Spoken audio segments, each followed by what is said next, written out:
Many years ago, as a dream, I was very close to Rabbi Victor Miller Tzal, and he spoke about the old Pirchei Shoshanim in Poland. And it started about 200 years ago, and he was very excited about it. And if anyone ever heard Rabbi Victor Miller speak, you'll understand when he showed excitement in something, it was really exciting. So we got together with him, and under his direction, we started Pirchei Shoshanim. And it started about almost 20 years ago in Kiev with the help of Rabbi Mandel, Rabbi Yaakov Bleich. I think he's from Toronto. And we started a whole youth group over there. And then about 10 years ago, Rabbi Channen, who was working with Pirchei Shoshanim, we sat down and we created a Masgeret, an infrastructure to learn Shulchan Aruch. Now, by trade and profession, and a lot of pain at the California bar, I'm an attorney. And those of us that have went to law school, I understand Canadian law is also English common law, so the Americans are afflicted as much as the Canadians. We created the same infrastructure like one prepares to take the bar exam. I don't know how your bar exam goes, but it's probably not that much different than ours. And along with that infrastructure, when you're taking these type of professional tests, whether you're a doctor or a lawyer or things like that, you have to be exact. And the problem with all learning is most people do not have it down exactly, and that it really counts, that you take an examination. Now, of course, we all believe that one day, hopefully a long time from now, that we're going to have Yom HaDin. The Yom HaDin is very exacting because the world was created with din. But because Baruch Hu saw that we could never stand it too long, so because Baruch Hu has chesed, give us a chance to do tshuva, hopefully before Yom HaDin. So the Shulchan Aruch project has basically now taken the utmost depth of learning that you'll see the Kollel younger light, that they've been brought up and they've been geared and structured and pampered and with great rebbeim. So all of us who did not have that sort of background and opportunity, or even have the time, even if you went to yeshiva, need that infrastructure and that explanation and in-depth learning. So what we did is, as my Rabbi Berman Tzal told me, he says, to be the most sophisticated is to be the most simple. So we've taken an absolutely impossible task and made it understandable to the world. And in the schus, you'll see in the brochures, we'll get you more, of the Beis Yosef, Rabbi Yosef Cairo, who took the whole Torah and boiled it down with the help of a malach and made it understandable to the whole world. Now, my job in this project, besides starting it, they fired me from most of my jobs, and now I'm just the editor. Now we're doing Chosh and Mishpat, which is the next Ramah, next level in the structure. So when you go through and you see the absolute genius of the Beis Yosef, you realize no matter how smart he was, there's no possible way a human being could ever have collated all of Shas into being that specific perfectly without the help of a malach. So in his schus and the schus of the Ramah, we're able to bring it out to the world now. And of the most important things, we have maybe 40 or 50 or maybe 60 people who throughout the Toronto region. I see it's one big long street, because from Lakewood you can't imagine a street that long. In Lakewood we have Route 9. It starts at 1st Street, ends at 16th Street. But here it's a little bit longer. This Bathurst. So it's an amazing concept. You could have all the Jews on one long street. And it takes 15 minutes to get to one end to the other. Even Lakewood takes longer now because we got so much traffic. But what we've done now is we've given people the ability to become great. Now, I don't want you to think that when I speak about now that this is the end all, but it is an example. So what happens when our guys started doing the Semicha program, they came to me and said, Fischel, we want to become chaplains in the United States military. So for many years, that was controlled by what we call the JWB, which was a partnership with the Reformed Conservative and the RCA. But it was very difficult to get into to become a chaplain, and they wouldn't let us come in. So with Siyata D'Shmaya, I did a favor for a colonel in Washington because he had a sergeant who wanted to do Geiris. So they heard about me. His calls were official. We hear you could do things. So I brought this colonel, at the time he was a senior ranking rabbi in the military. We tried to help his sergeant to do Geiros. It didn't succeed, but that's how we got in. And so 16 Christian generals later, we became an endorser to the military. So now, after 5 years, our Semicha program is recognized in the eyes of a master's degree in the eyes of the Department of Defense. So what happened is now we have endorsed 20 chaplains in the United States military by having the Knesset of the Torah, Be'emet, in there. Has changed the whole look of the Jewish world in the United States military. And one of our bases in Fort Hood, there's about 100,000 soldiers there, and about another 150,000 with support. So the Canadian Army is substantially smaller in numbers. So there's one religious chaplain in the Canadian Army, and American we have maybe 40, as an example. So what happens? So one of our soldiers over there, and that's what I'm bringing over here as an example, is that I'll give you 2 stories that we had. This one chaplain, many years ago, he became frum. He wasn't a chaplain, obviously, and he developed, and then he was a reserve soldier, and then through our program, he was able to raise himself to the point where he spent a year in Afghanistan, and now he's in Fort Hood, Texas. And he's done an amazing job. He puts out this weekly sheet called the Vekas, which affects thousands of people all around the world. That's my point over here. Then I just got another email last night, which I'll read to you. It's from a Navy chaplain. You know, this chaplain, he came to me. He became from many years ago. He went to Annapolis in the United States Naval Academy. In his class of 900, there were 9 pilots. He was one of them. So he used to fly Hawkeye planes, which are like spy planes, and he landed on aircraft carriers. As he explained to me, he says, Fischel, it's like landing on a box floating in the water. Now, an aircraft carrier has 5,000 sailors on there, and it's quite big. So in order for him to have that position, plus he's an engineer, he's a very smart guy, they're not going to give him a $100 million airplane to land there unless he's got some seichel. Well, he had a lot more seichel than that, and he came to me, when he was late 20s. I said, look, Aaron, how long can you fly? I said, maybe till I'm 40. He says, well, if you become a chaplain, I said, you could stay there till your 50s.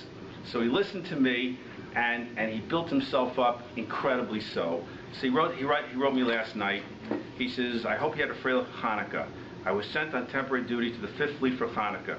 It was both an inspirational and a sad trip. I flew to Bahrain in the middle of December and had Abdullah service with 11 military and State Department personnel and their families. That was fabulous. Sunday I rode a CTA Greyhound little plane out to the USS John S. Stennis in the Persian Gulf. That was not my first arrested landing. That was my first arrested landing in 10 years. Okay, being a passenger is not the same, but still kicks me in the pants. So the Archbishop of the military archdiocese was out for a visit. So the Admiral had him and all the chaplains dine with him in his mess hall. I have the pictures, but they didn't give us the screen here, so another time. So I got to train the flag mess staff on rudimentary kashrus and made a salmon fillet for myself. Tuesday was the first night of Hanukkah, and we had a nice but small showing. The second night, the ship's chaplains wanted to do a bigger event, so we had a Hanukkah meal. Once again, I invited myself into the galley, and with the help of a culinary specialist, 3rd class, we whipped a kosher batch of latkes. One of the sailors rode a helicopter over from the cruiser just for Hanukkah. One of the fun parts about being a chaplain underway is that the ship gives an evening prayer at 21:55 over the shipwide PA system. Wednesday night, I gave the evening prayer on the Stennis. Remember, there's 5,000 sailors listening to this. And as I'm going through all this, I want you to understand that here we took one person, and no different than any of you, and he raised himself to incredible heights. Now, as an aside, in the military, the United States military, I don't know how it is in the Canadian Army, nothing can go above the wings except, in our case, the luchas or the other religious insignia. That's by an act of Congress. So when Chaplain Kleiman walks around with his wings and he's got his luchos above them, it's a tremendous Kiddush Hashem. And one of our battles, because every one of us here has to be like Avram Avinu, because when a frum chaplain is out on the base, on a ship, on a plane, no matter where he is, because we have to deal with the halacha, and the military has to accommodate us unless it's an act of war, it's pekuach nefesh, where they have, in that time, then what's allowed was allowed because it's pekuach nefesh. But one moment before, one moment after, they can't do it.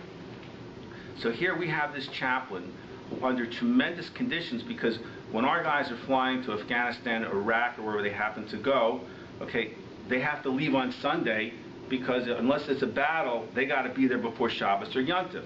So we are literally fighting the conservative reformed who also have the right to go into the military because they could do whatever they want. They could eat treif, they fly on Yontif. So we have a real war. And in the United States military, last year there were 200 suicides. And they're cutting all the time back. And what's the only spiritual stuff is a chaplain, because they don't have any psychologists out there. And in the military, probably Canadian, also American, is that a chaplain serves everybody. It doesn't matter whether you're a Jew or a Gentile. So these people have a tremendous job and tremendous responsibility. So when someone goes over to a chaplain and says, Rabbi, it doesn't matter who the voice is coming from, what their background is. Hardly when anyone goes to services, so we conduct our own private services. So what happened, these two individuals who had very little background, they came and they were given the ability, long distance, it's outside of where all the Torah centers are, it's almost long distance, to go over and to learn. So Baruch Hashem, the Rav, you have a Kollel, and the whole community has built itself up tremendously. So you have abilities here which very few communities in the whole planet do, because you have an infrastructure. You have kashrus, rabbanim, schools. Most communities I travel to do not have this type of assets to do things. So what does that mean by it? It means every single person in this room can build themselves up to incredible heights. And it's no longer says, I didn't have a background, I didn't know, I don't have the time. There's no more excuses, because we have worked to incredible portions to make the Torah understandable to everybody. For those who are interested in the Semicha Program, generally we would start with Issa V'Heter, which is the kashrus course. That usually requires at least an hour a day. And what's happened, when I used to sign people up, they asked me that question, Rabbi Fischel, how long does it take? I said, I'll give you a muscle. I says, I understand there's a game that they take a stick with a little ball and they chase it around all day long. And they somehow find time for that. So why do they do that? Because once they kick it around, they like running around the course all day long. The same thing over here, that people come and they understand when they start getting into Dveikus to Hashem, because that's what this is. It's understanding what the Devar Hashem is. When they understand you can be close to Kadosh Baruch Hu, at your own time, at your own pace, in your own language. Those that understand English, I have working on French, not that far away, and other languages, then your whole life becomes different. So we have Joey Whites, who's going to be representing us in Canada. He says, you guys don't sleep. I says, you understand, when you can take Torah and understand it at this level, I says, you have no reason to sleep. People that have drug problems understand what the high is. You can't stop. We're not as young as we used to be, but it's like all day and all night because you're affecting the whole world. So when you get an email like this from this chaplain, who's one of the brightest people intellectually, academically that you could ever achieve, 9 people out of a class of 900 in a place where they knock out many of the people who apply, and he can affect somebody and you can affect him, then you affect thousands, you affect the whole world.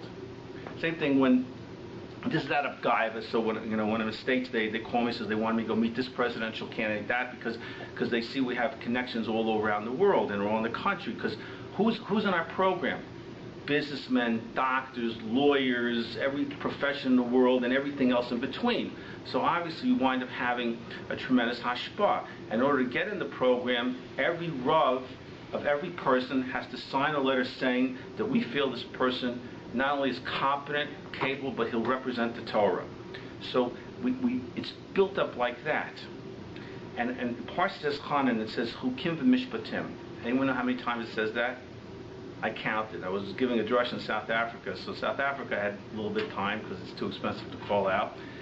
It's like 16 or 17 times it's Hukim v'mishpatim. In every parsha of the Torah, it says that Hukim v'mishpatim. That's what is. How can we live? We don't understand that. Now I'm saying starting with the kashrus course, Shabbos, Choshen Mishpat. So the world was created for Torah and voters of Gemilas Hasadim. But the kiyum of the world, what keeps the world glued together, is din, emes, and shalom. It says in Pirchei, also says in the Drisha, in the Tur. Without that kiyum of the world, it can't stay together. How many people know Choshen Mishpat? How many instances do I see that people are not going to Beis Din? They're going to secular court. See, nowadays, my parents are Holocaust survivors. And so, and my grandmother, she would never think of coming from Poland to America, trade for America. So, when all the whole American Yiddishkeit started, Shabbos was an issue. Now, Shabbos is a social event. Kashrus, you can go to McDonald's. In the Vegas this week, the Rebbitzin there, she's also a Navy intelligence officer, took a tour of the commissary in Fort Hood, Texas. Now this is like one big desert out there. They haven't had rain for months, and showed how many kosher products are in a commissary in Fort Hood, Texas.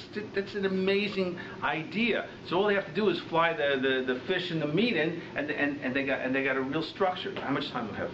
They're going to cut me off soon here. I don't know what the hell is about 20 after.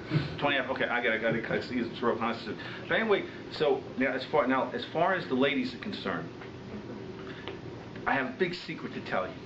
Our kosher kitchen course was written in a sikha, like a conversation between the ladies and the Rav. But basically, it's the whole Issa V'Heter course written out in English so you can understand it. So anyone who takes this course, they can come into your kitchen, you can for sure almost paskin what the din is over there, or at least you're going to know what the shilas are. To a great extent. We worked incredibly hard to make sure that we did a whole chazar of what Issa V'Heter was, but made it in an understandable way. We also did it in Shabbos kitchen, and as well we did a program on tefillah. Now when I was a little boy, and even still a big boy, when I was going to the only school there was in Lakewood, davening, how fast davening is, like that, to understand it. So, being the old lawyer that I am, I said, one day I got to sit down and make it understandable. So we did 60 shiurim and explaining every part of davening, the history. We made stickers, and that should go into really all schools. Besides, all of us should understand it, because then because many people go to shul, they're looking for a spiritual experience, not the midnight express is how fast we can chuck in and out of here. Which is an issue, because what are we doing over here? Who are we talking to? So that's the structure. So that's like a brief overview. That Mirz Hashem will be here during the breakfast, a little bit after for a flight out. I want to introduce Rabbi Channen. Rabbi Channen probably has the most ability and shimush in the entire planet on Issa V'Heter's kashrus program. He epitomizes the saying in Avos, pas v'melech, bread and water. When he lived in Shtachim, in Eretz Yisrael, lives in Eretz Yisrael, he mamish lived pas v'melech. I don't think he could afford the pas. Mesiras nefesh, living in what are those things we lived in over there? The trailers that the wind was blowing through. Kanai Hara. He has a big mishpacha and a lot of enikol, and his son is now in the Melbourne Kollel, because he had all that mishigas and mas going all around the world. And for him, really, it's a great cover for you to give him his honor. Stand up, and Rabbi Channen, please. Okay. Trying to figure out if the challahs are par. We got enough time. Person makes challahs in a fleishik oven. Hey, this is a question that you get all the time. First of all, why would the oven be fleishiks? Hot dogs, okay, people made something in the oven. That, by the way, might not make the oven fleishiks. When you bake in an oven, what makes the oven one min or the other is the steam that comes out of the food, zayah. Okay? There's an inyan in reach. Reach is just smell. Okay, but that's a little bit more advanced. Okay, but let's go on the simple halacha, which would be steam. So let's say I've been making chicken now for half a year. It's a brand new oven. I've been baking chicken all the time. What happens is that my oven's fleishiks, spills all over the place. Okay, now we're assuming that your oven is clean. Okay, because you wipe it up. Okay, fairly clean. So what happens is, now I take on a parve baking pan, or on my tray. Now let's just talk about the tray. If you're baking on the trays directly, no, not the rack, a tray. Okay, that's a good point. Most people, even if they bake in their trays, they're baking on a tray on the rack. So the rack is anyways going to be parve. And then like for example, when I make a challah, so I put a tray that I never bake. Anything I bake in that tray is in a tray already. So my baking pans, even if something spills, I'm not so worried about it. It's clean. Okay, but now I put in an aluminum pan, just to make it very easy. I put an aluminum pan or baking paper down on a very clean surface, and I bake a challah in a fleishik's oven that 5 minutes ago I just pulled the chicken out of it. Okay, who is willing to eat that challah with milk? Anybody? Yeah? Very good. The challah is parve. And the reason is because a challah does not emit steam. It's the steam that's going to pull out the taste from the oven into the bread. You can't transfer tastes without a connection. Hot air is not a connection. You have to have steam. So many people ask, are my challahs parve when they bake in an oven? When they bake their challahs in the oven? And the answer is yes, your challahs are parve. You can eat them with milk. Okay, that's one of many questions. Before I go on, I have other questions that I can ask myself, but is there anybody here that has a question on any type of issue of kashrus?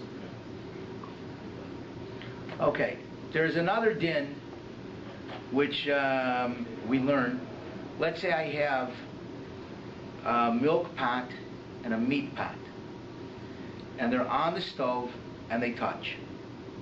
Does that trafe it up? No. Why not? Correct. Why? There's no liquid transfer. There's no connection between the two. So now, there's a lot of things I can learn from that. For example, if I take let's make it very easy. If I take my meat pot that I'm just now cooking and I put it on for whatever reason, my milchix counter. Does that trafe up any pots? Trafe up anything? No. It's wet on the bottom. No. Yeah, if it's wet. Is it John? Even if it's a little bit wet, it will not. If it's wet from water, it will not, because, and there's a Chavistas that talks about it. He says that he brings a proof that two things which are on the grill, or the sleeve, two things on sleeve, the blias from one will not transfer to the other. It's an Isser Blua. Will not go. That's not called rotev. You need actual rotev. A little bit of water is not rotev. Dampness is not rotev. You need something a little bit thicker. So even if it's a little bit damp, will not transfer. And anyways, we have many more heterim there, because your countertop is probably, even the milchix one or the fleishik's one, is probably lifgam.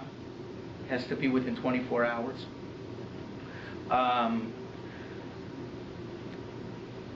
And we have that connection, that thing that's not connected. And who says it even spilled there? Who says there's even any taste right in that spot? But let's go one step more. 1 second. Let's go one step more. If I take my milchix spoon with a little bit of milk on it, now I stir my porridge, my cereal, hot cereal, and it's milchix, and I put it on my hot stove. Is that going to do anything? Did I trafe up my spoon? No. Because there's no connection. Again, you have to have a connection. What's our common thing that we're learning today? Is that you have to have chibur, you have to have connections. Steam is a connection. A liquid is a connection. Dampness is not a connection. But if I take a hot plate and let's say I take in my microwave, I have a hot plate, and I put food on the plate. That will, if the plate's hot, that will take something out and put it into the food. Kadei klipa. Because from a kli to food, from a utensil to food, transfers a small amount, but from a container or vessel, whatever you want to call it, to a vessel, it does not. Yes? Okay, there's some more questions. You're saying the tray that's put in the oven for baking challah is clean. Let's say it's filthy, but you're putting baking paper on top of it. No, that's a problem. That's a little bit more of a problem. That could be okay. It depends on how much is going through. I'm not quite sure if baking paper on the other side, if it gets wet or not. No moisture. But if it's 1 second. But if it would be, hold on, it would be kadei klipa. The problem would be a kadei klipa of that thing because right, it actually protects. There's no absorption. Okay, but there is a little bit of taste. We do worry about the taste. Like for example, if a drop falls on a pot, it'll go right through into the food. So, well, that's the taste. The taste goes through. So we're worried about the taste. I'm saying the tray. I don't mean dirty. I mean it's clean, but there's still residue on it. Some stuff you can't scrape off. Okay, yeah, that's probably nothing. That's probably nothing. You'd have to ask. Certainly if you washed it, then it's livgam. Right. Okay. Thanks. Yeah. So that's okay. That's okay. If you wash for sure. Baking paper is the thing on the baking paper in that case would be good enough because the blias don't go from one thing to another like that. Yes. How much spillage is spillage? An excellent question. A spill is not considered anything serious until you don't have 60 against it. In other words, a small drop here and there is not called a spill because whatever you're going to have whenever you're cooking, there's always so much more against it. If it has to be a certain amount that there's not 60 against it. But let's get into a specific case. You'd have to give me a specific case. So if it's in your oven, it's going to burn up right away. A spillage on the counter. A spillage on the counter, and then what happens? And then what happens? Did you wipe it up, or spillage? What spilled? Wipe it up straight away. Yeah. So you wipe it up. The lasagna that's got cheese and yes. Put it on the meat counter, and some spills. And some spills. Wipe it up right away. Now you have a question. That counter in that spot is milchiks. But in 24 hours, it's going to go back to being parv. A counter is different than a kli because you don't cook on your countertops. So we will let it go back to being parv. It's not the normal way to cook on things. The chances of that type of issue draping up something is very minimal. It's almost non-existent. Okay? And we have more questions, but I think I have to stop right now. No, I just want to... Rabbi Channen, we're trying to start the Semicha Program here in the Bay. We're going to have a Chabura learning the Semicha Tzvah Heter. Rabbi Channen, he's the Shalom Eshiv. You wrote the sheets? Yeah, by the way, I've been to the post-game here. I don't want to make any efforts of making psak halacha. I forgot to mention that in the beginning. Go ahead. So I want to know if anyone has any questions. You're available through email and through email, phone call. I have an American phone number. So if anyone has any questions, about the sheets and how the program works, Rabbi Channen is here now. Maybe you could address them sure. Who the program is designed. Oh, okay, we'll do that now. Let's see there. And then later on, people can ask me questions. Is there any questions that you have about the program itself, how it works? Yes. How much does it cost? I've been to Reb Fischel on that. But I tell you the official price, I think if I'm not mistaken, can we say? You know what? We'll deal with that. That's not our job. Our job. I'm not here to sell. Yeah, I'm not here to sell. I'm just I'm introducing you to the program. As far as I'm concerned, I would give the program away. Everybody could join it for free if it was up to me. Okay? So I hope that you all participate. Any other questions? How it works, how the program works. It's 2 shurim a week. You get 2 shurim a week. We ask you to learn an hour a day. And we are shooting with the Kollel to finish in about 18 months, did we say? Yeah, about 18 months. Now, there are tests along the way, little quizzes. We're going to set up a group of people from the Kollel to help answer questions and to help the Chabura move along. I'll probably come back maybe even during the year one time to After major sections of completion. yeah, after we'll see how it works. And then at the end, a smicha. Now I can, as Rabbi Fischel pointed out, smicha. There will be smicha. Now I cannot tell you how this smicha, I cannot emphasize how much this smicha will change your life. Not just your life, but when you have a smicha, your children, all of a sudden my father's a rabbi, it's a certain amount of chinuch that they have. They look at the parent, the father differently, that he's mechabed Torah, they have a certain awe of that. It very much helps. It gives nachas to your parents, whoever has parents. You have also, it brings shalom bayis. Besides all that you learn, then all of a sudden you're a Rav. Now when you go to family things, family occasions, the rabbi has to speak. All of a sudden you're looked at differently. You yourself look at yourself differently, and you accomplish a great deal.